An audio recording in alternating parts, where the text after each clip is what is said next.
Assalamualaikum warahmatullahi wabarakatuh. Sebelumnya, saya ingin memperkenalkan nama kelompok terlebih dahulu.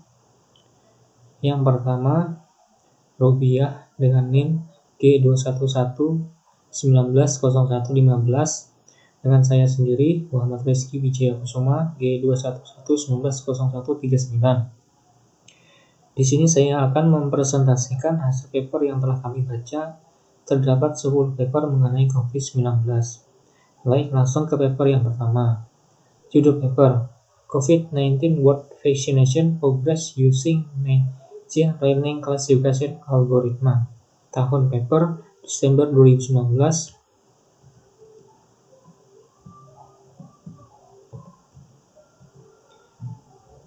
Masalah penelitian, vaksinasi dunia COVID-19 menggunakan algoritma klasifikasi pembelajaran mesin. Metode penelitian yang digunakan, metode Wika yang diusulkan pada dasarnya terdiri dari 4 langkah utama: persiapan kumpulan data, praproses data, implementasi WK, dan penerapan algoritma klasifikasi.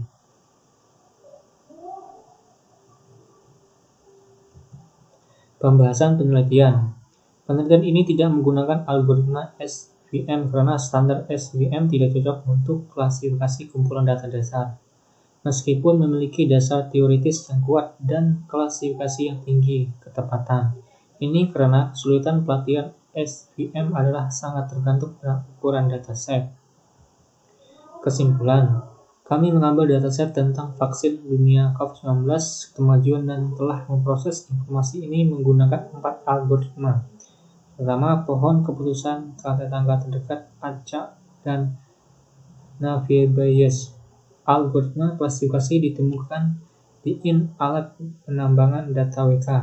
Algoritma penambangan data penilaian kinerja penting karena membantu pengguna untuk yang sesuai untuk klasifikasi prediksi kegiatan hasil akhir setelah menerapkan dataset di WK perangkat lunak dan menghitung akurasi dapat didefinisikan sebagai persentase contoh yang diklasifikasikan dengan benar dibagi dengan contoh.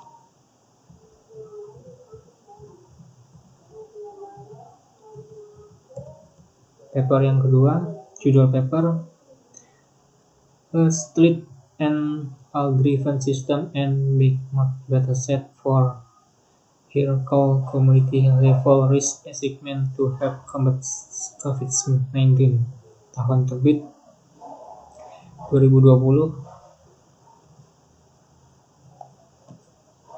Masalah penelitian, risiko COVID-19 tingkat komunitas. Metode penelitian yang digunakan, yang pertama, data diperoleh dari sumber heterogen. Kedua, AHIN dibangun dari data yang dikumpulkan. Ketiga, pengayaan AHIN oleh CGAN. Keempat, penelitian risiko hierarki.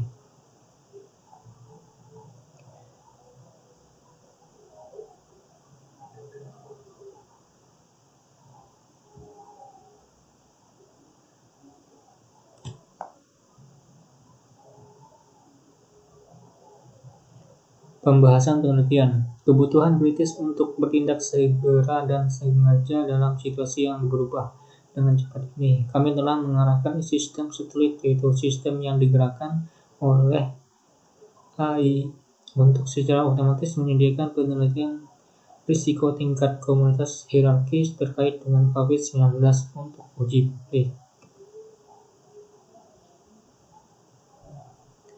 Kesimpulan, untuk melacak dinamika yang muncul dari pandemi COVID-19 di Amerika Serikat dalam periode ini, kami mengusulkan untuk mengumpulkan dan memodelkan heterogen data dari berbagai sumber yang berbeda, merancang algoritma untuk digunakan data ini untuk melatih dan memperbarui model untuk memperkirakan penyebaran COVID-19 dan memprediksi risiko tinggi di komunitas, dan dengan demikian membantu memberikan informasi yang dapat ditindaklanjuti kepada pengguna untuk mitigasi komunitas. Paper yang ketiga, judul paper Using a Priori Data Mining Method in COVID-19 Diagnosis. Tahun paper 20 Oktober 2020. Masalah penelitian terinfeksi penyakit COVID-19.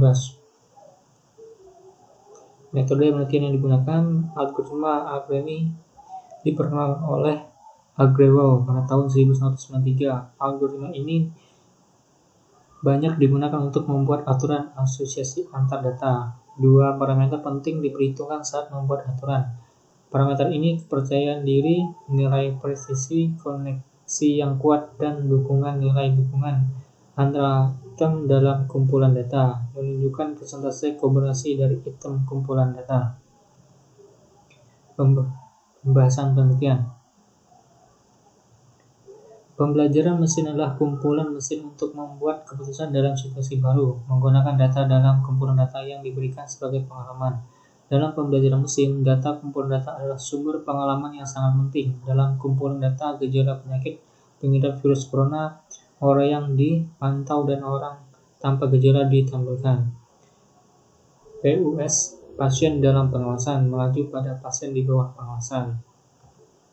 Kesimpulan, dalam studi, status asosiasi individu diperiksa dengan algoritma a priori pada gejala penyakit dan gejala yang paling umum ditunjukkan dalam kumpulan data.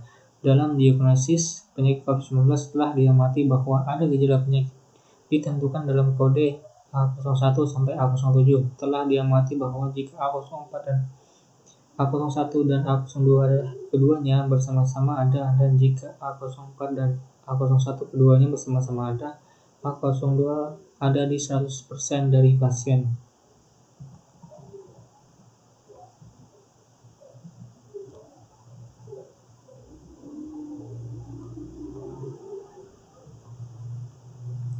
Paper yang keempat, judul paper Multi-Channel Transfer Learning of Chest X-ray Image for Screening of COVID-19. Tahun paper 2 Juli 2020. Masalah penelitian membaca gambar rongsen dada COVID-19 karena fiturnya bervariasi.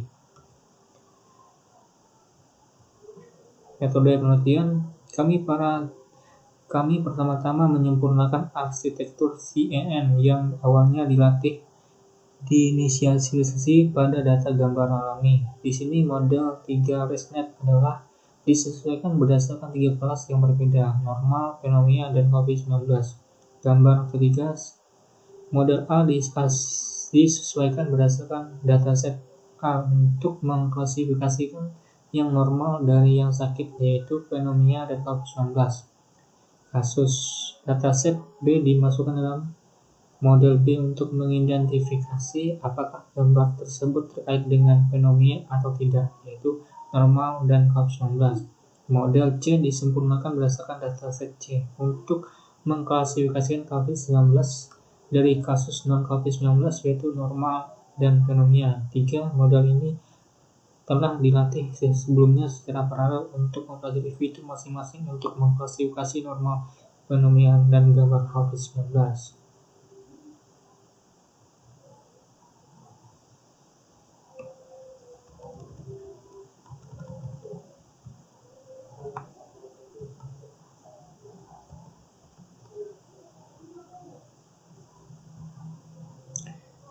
Pembahasan penelitian. Kinerja metode yang disesuaikan dengan metode lain yang ada karena jumlah gambar uji dan sumber data berbeda. Namun pada tabel 4 kita punya merangkut kinerja dalam hal akurasi, sensitivitas, dan spesifitas bersama dengan jumlah gambar dan arsitektur yang digunakan untuk model yang kami usulkan dan model DL lain yang ada. Khususnya di sini kami hanya mempertimbangkan metode-metode yang digunakan untuk mengklasifikasi 3 kelas. Kesimpulan, strategi pembelajaran SMP untuk meningkatkan kinerja klasifikasi dalam screening COVID-19 berbasis DL untuk gambar rongsen dada. Selain itu, kami bahas batasan potensial dari kumpulan data gambar sinar X COVID-19 terbuka yang ada dengan membandingkan hasil sebelum dan sesudah pemurnian kumpulan datanya. Sinar X adalah tekanan pencitraan medis yang relatif murah dan cepat, sehingga kita dapat mengharapkannya cepat disamsi dan threshold diagnosis yang tinggi. Yang penting dalam situasi Yang mendesak, metode berbasis kami dapat secara signifikan meningkatkan akurasi pemeriksaan X-ray COVID-19 dengan biaya rendah. Oleh karena itu, kami percaya bahwa metode ini dapat memungkinkan dukungan yang intensif dan efisien untuk pasien COVID-19 dengan menghemat sumber daya medis manusia dan temporal dan mengurangi yang perlu periode karantina pasien untuk meminimalkan kerugian biaya sosial.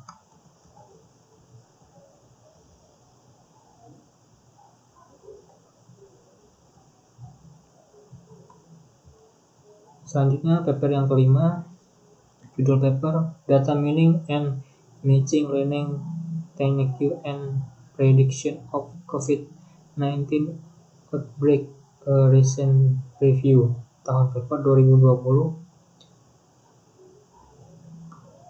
Masalah penelitian wabah krisis kesehatan yang muncul.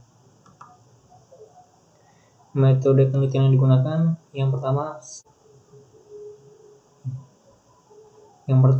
algoritma pembelajaran mesin berbasis pengawasan, semi-diawasi dan tanpa pengawasan. Bagian ini menyajikan teaser tentang diawasi, semi-diawasi, dan tidak diawasi berbasis algoritma ML. Yang kedua, algoritma pembelajaran mesin berbasis jaringan saraf riset. Jaringan saraf digunakan untuk penambangan data yang efektif dengan tujuan mengubah data mentah menjadi informasi yang berharga. Pembahasan penelitian. Algoritma pembelajaran mesin yang berbeda telah dikerahkan oleh data mining dan peneliti pembelajaran mesin untuk mengendalikan dan mendiagnosa pasien COVID-19 dan membantu dokter dalam proses diagnosis pasien. Kesimpulan, pendekatan pembelajaran mesin dapat digunakan untuk memindai wajah guna mengidentifikasi gejala, mengembangkan jam tangan pintar untuk menyelidiki pola detak jantung, oksigen, dan dalam membentuk chatbot bertenaga untuk menyaring pasien berdasarkan gejala yang dilaporkan sendiri. Penyebaran COVID-19 di seluruh dunia telah membahayakan manusia. Sumber daya dari beberapa ekonomi terbesar tertekan karena aktivitas yang besar dan penularan penyakit ini. Karena semakin besarnya jumlah kasus dan tekanan berikutnya pada administrasi dan profesional kesehatan, beberapa prediksi metode akan diperlukan untuk memprediksi jumlah kasus di masa depan. Penambangan data dan teknik pembelajaran mesin akan benar-benar menjadi alat profesional yang sangat berharga untuk semua dokter di seluruh dunia yang dapat menyelamatkan beberapa nyawa. Karena di bidang medis sangat data tergantung.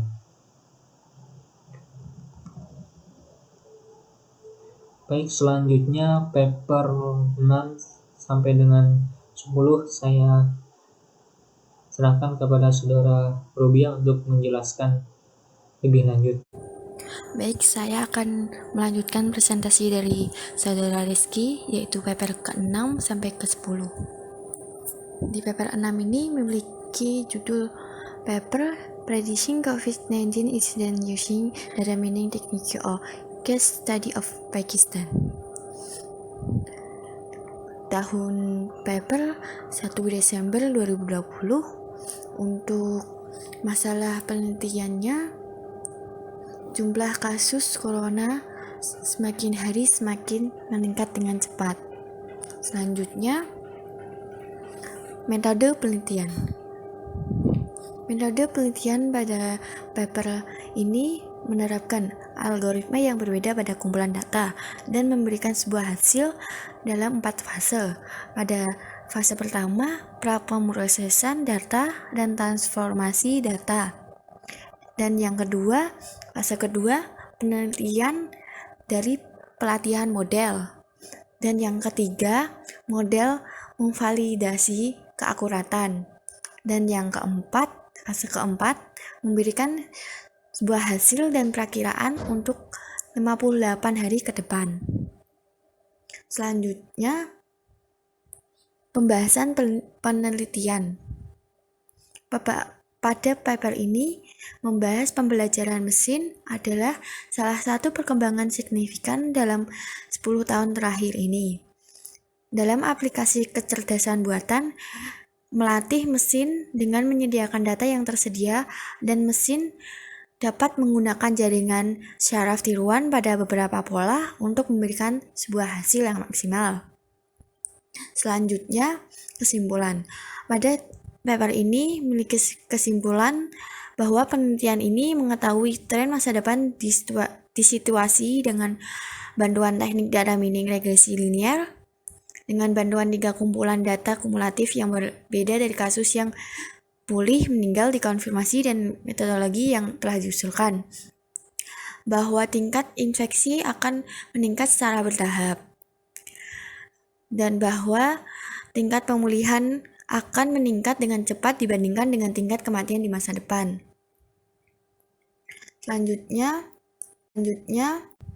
Lanjut ke paper ketujuh. Di paper ketujuh sendiri memiliki judul paper yaitu COVID-19 Blockchain Framework Innovative Approach dengan tahun paper 2020 dan memiliki masa penelitian yaitu kasus terinfeksi virus corona yang belum diketahui sampai saat ini.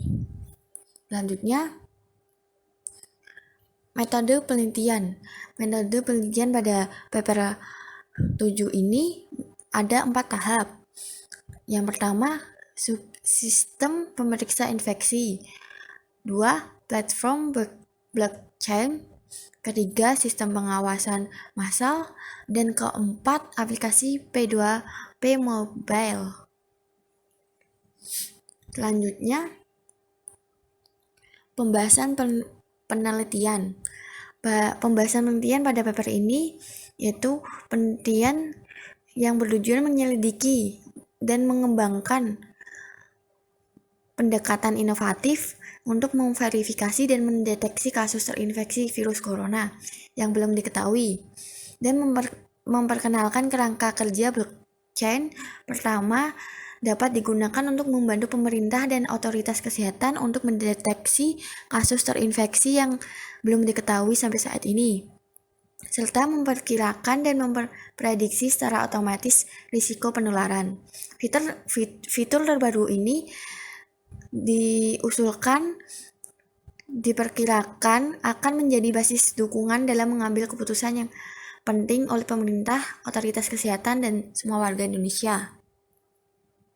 Selanjutnya yaitu kesimpulan.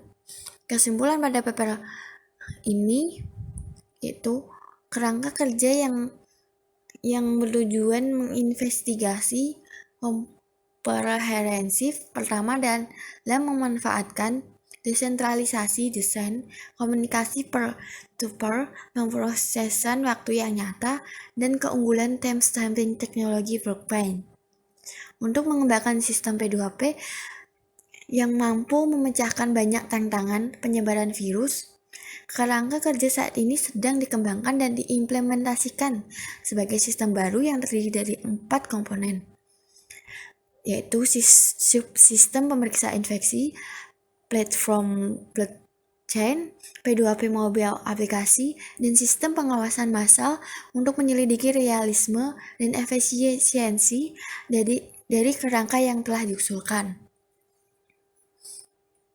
Selanjutnya, lanjut ke paper ke-8. Di paper ke-8 ini memiliki judul paper yaitu Using Data Mining Technique to Measure the Impact of COVID-19 Wave and the Stock Market of the 15 affected countries.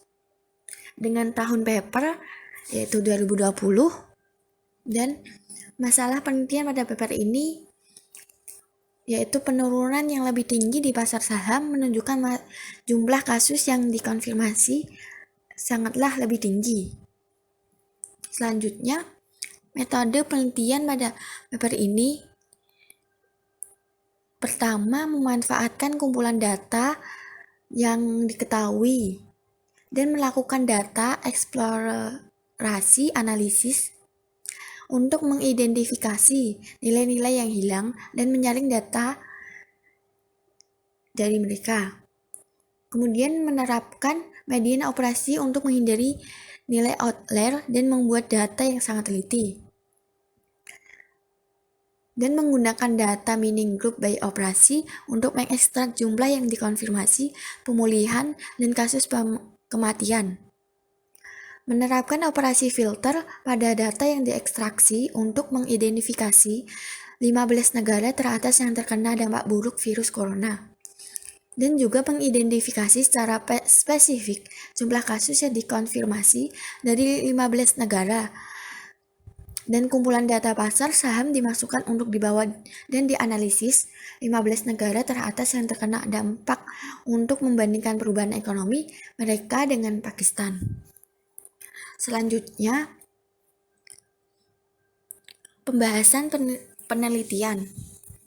Pada paper ini memiliki pembahasan penelitian dalam keadaan negara yang saat ini menurunnya ekonomi dan semakin tinggi penurunan di pasar saham. Stok menunjukkan jumlah kasus terkonfirmasi yang lebih tinggi. 3 penjelasan untuk yang positif korelasi antara pertama, derajat internasionalisasi lebih tinggi, yang mungkin dengan mudah menyebabkan infeksi dan penyebaran virus. Kedua, populasi beberapa negara maju secara ekonomi, negara yang semakin tua. Data klinis saat ini menunjukkan bahwa orang tua lebih mungkin terinfeksi dengan virus yang telah menyebabkan peningkatan jumlah kasus yang dikonfirmasi dalam hal ini. Ketiga, sistem pelayanan kesehatan di negara berkembang biasanya relatif terbelakang dan virus ini dilakukan secara besar-besaran. Selanjutnya, kesimpulan. Kesimpulan pada paper ini yaitu pada pandemi COVID-19 telah menyebabkan dampak yang signifikan, berdampak pada ekonomi berbagai negara, bahkan seluruh dunia. Perluasan COVID telah dipercepat dalam skala global, ketidakpastian telah meningkat secara tiba-tiba, dan perusahaan bermodal besar kepercayaan sangatlah menurun, menyebabkan keuangan dan kebingungan pasar modal. Sedangkan berbagai negara-negara telah secara ketat membatasi pergerakan manusia dan transportasi dalam rangka pengendalian penyebaran virus. Menempatkan tekanan pada operasi ekonomi dari kedua sisi, konsumen dan sisi produksi. Setelah dianalisis dampak virus di pasar saham 15 negara terkena dampak teratas, menunjukkan korelasi positif dalam penurunan pasar saham dengan jumlah COVID kasus saat ini. Penelitian sangat berharga untuk investor dan pembuat kebijakan, dan mereka dapat membantu otoritas keuangan dalam misi mereka untuk mengurangi dampak merugikan dari COVID-19 pada modal pasar. Selanjutnya, kita lanjut ke paper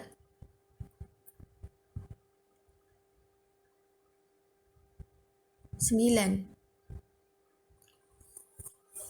Di paper 9 ini memiliki judul paper yaitu Prediction of COVID-19 Spread by Using Superset Data Mining Technique. Dengan tahun paper 2020 dan masalah penelitian pada paper ini yaitu pencegahan penyebaran COVID-19 termasuk demografi, psikologis, manajemen kesehatan, kognitif, dan kesadaran dan pencegahan faktor. Selanjutnya yaitu metode penelitian. DM adalah proses komputasi yang diterapkan di banyak bidang dan bertujuan mendapatkan prediksi yang berguna dan tersembunyi di pengetahuan. Teknik DM digunakan untuk membangun model di mana informasi baru dapat diidentifikasi. 1. Algoritma Naive Bayes adalah salah satu metode pembelajaran mesin yang paling populer, khususnya analisis data dan klasifikasi. 2. Algoritma Perceptron Multilayer adalah salah satu algoritma jaringan saraf yang paling populer. 3. Algoritma J48 merupakan perpanjangan dari algoritma ID3. Selanjutnya, pembahasan penelitian. Pada paper ini memiliki pembahasan penelitian, itu paket perangkat lunak WK yang dikembangkan di Universitas Waikato di Selandia Baru digunakan untuk mengimplementasikan pembelajaran. Paket ini dijalankan dengan Java dan mungkin terlihat sebagai paling profesional dan ekstensif. Paket algoritma sendiri dalam pembelajaran mesin menganalisa pengaruh atribut diperlukan untuk meningkatkan wawasan tentang terpentingnya atribut. Efek dari atribut sendiri memiliki model pada kelas akhir dianalisis dalam penelitian. Analisis ini membahas atribut yang paling berkorelasi atau responden ke kelas akhir pencegahan penyebaran COVID-19 dan bagaimana pengaruhnya terhadap kelas akhir. Tahap ini mengungkapkan rata-rata korelasi atribut dengan kelas akhir. Selanjutnya, kesimpulan. Pada paper ini memiliki kesimpulan masalah penyebaran COVID-19 di Kota Basra dikaji dengan menerapkan 3 pengawasan algoritma DM untuk memprediksi pencegahan penyebaran COVID-19. Kinerja metode pembelajaran dievaluasi berdasarkan akurasi prediksi mereka. Hasilnya menunjukkan bahwa pengklasifikasi J48 mengungguli metode NB dan MLP. Model mengklasifikasi yang baik harus akurat dan dapat dipahami. Penelitian ini berdasarkan kuesioner yang diisi oleh responden dari Kota Basra dan DM teknik yang diterapkan setelah data dikumpulkan. Metode ini membantu Departemen Medis dengan membatasi penyebaran penyakit dan mengurangi infeksi, dan mengambil tindakan pencegahan yang diperlukan secara tepat waktu, dan meningkatkan kualitas institusi kesehatan. Untuk pekerjaan di masa mendatang, eksperimen dapat diperluas dengan atribut yang lebih khusus untuk mendapatkan hasil yang lebih akurat. Banyak teknologi khusus juga dapat digunakan ketika menggunakan faktor yang berbeda. Selanjutnya yaitu paper ke-10 dengan judul Paper Accurate Computation COVID-19 ART-PCR Positive Test Dataset Using Text Classification Textual Big Data, meaning with Machine Learning, dengan tahun paper 16 Desember 2020, dengan masalah penelitian yaitu tingkat korban kasus yang lebih tinggi didefinisikan sebagai sindrom nafasan akut yang sangat parah oleh virus corona. Selanjutnya yaitu metode penelitian pada paper ini. Metode penelitian pada paper ini ada 4 tahap. Yang pertama, pengumpulan data. Yang kedua, pembelajaran mesin. Yang ketiga, prapromosisan data. Tahap keempat yaitu TF, teknik EDV. Selanjutnya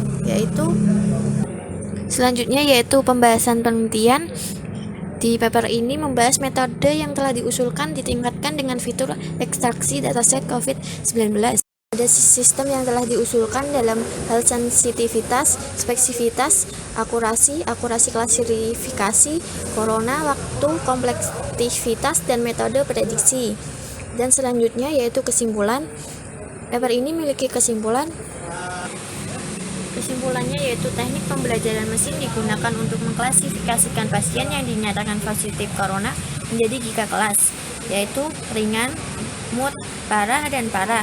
Dari laporan klinis dataset, teknik TV dan IDV digunakan untuk mengklasifikasikan tahapan dengan perconcokan kesamaan pencarian query dari fitur yang telah disajikan.